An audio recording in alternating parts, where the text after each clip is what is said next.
Au Premier ministre qui est là, lui, il n'a même pas besoin d'une DPG, il continue sa vie.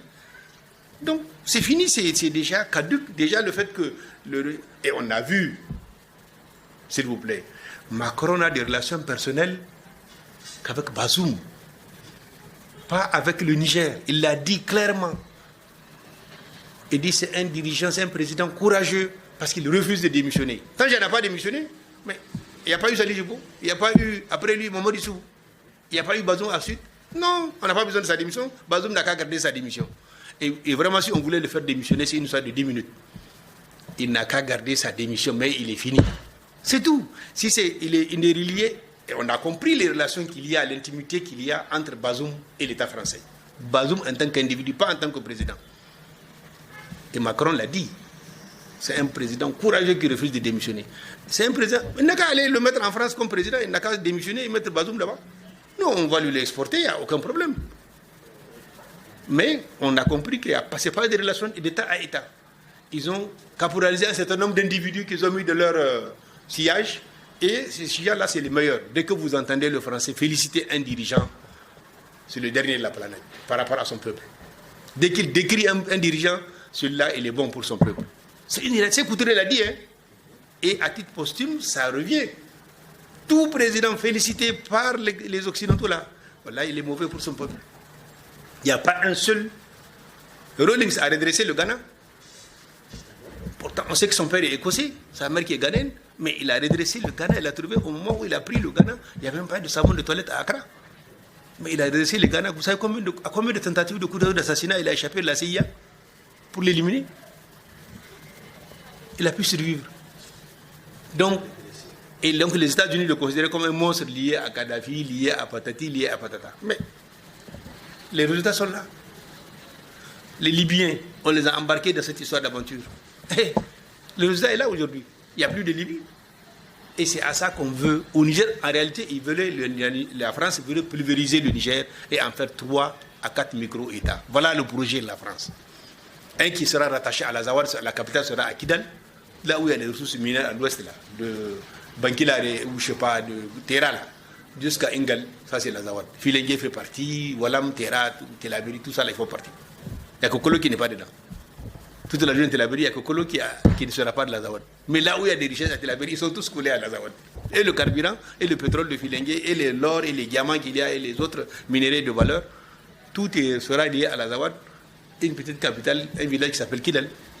Ils seront 10 ou 20 là-bas, les Français vont régner en maître et ils vont continuer à consommer nos ressources. Mais Dieu ne dort pas.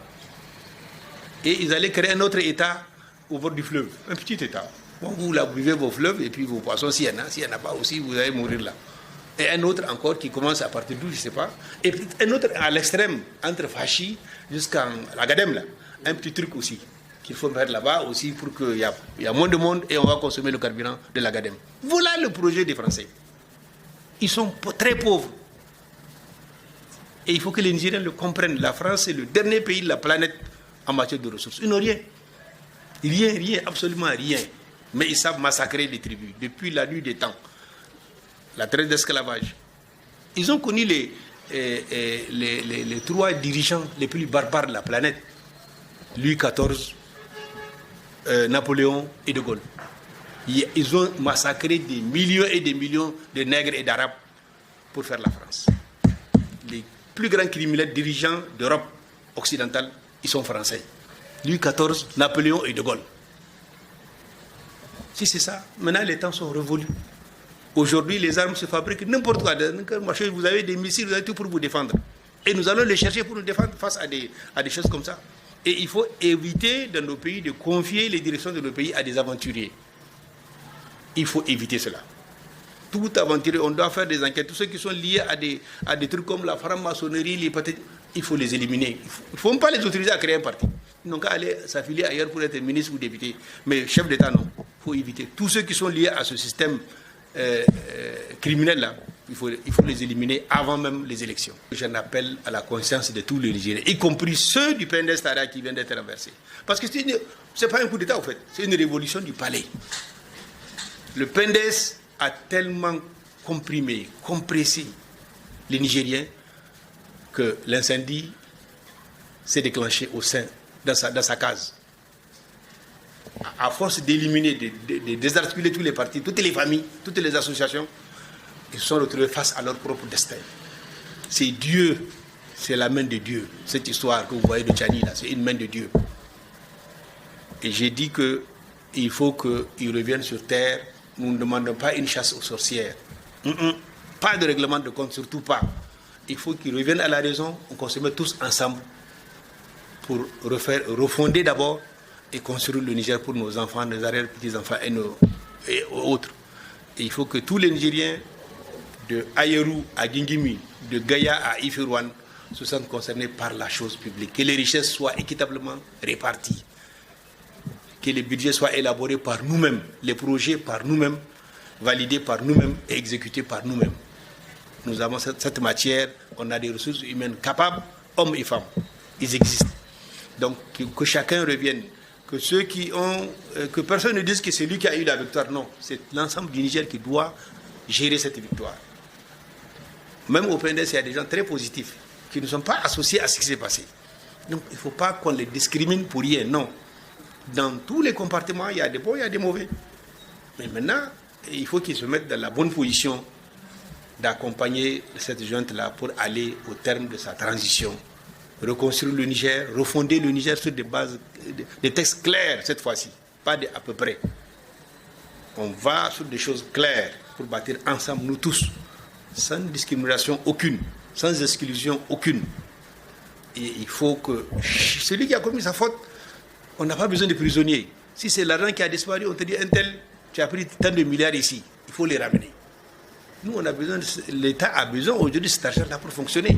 Tous ceux qui ont pris, ils se connaissent. Et ils savent ce qu'ils ont fait. Cette facturation, ils savent. Détournement, ils savent.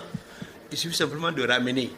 C'est ce que moi, j'ai allé conseiller au CNSP, c'est de récupérer les ressources financières de l'État et le mettre dans les caisses de l'État au bénéfice de l'intérêt général. Pas au bénéfice d'un groupe ou d'un clan. Non. Mais qui se rassure qu'il n'y ait pas une chasse aux sorcières. Celui qui n'a pas commis de faute, celui qui a commis une faute, si elle est chiffrable, on quantifie. Ça fait tant de milliards ou tant de millions.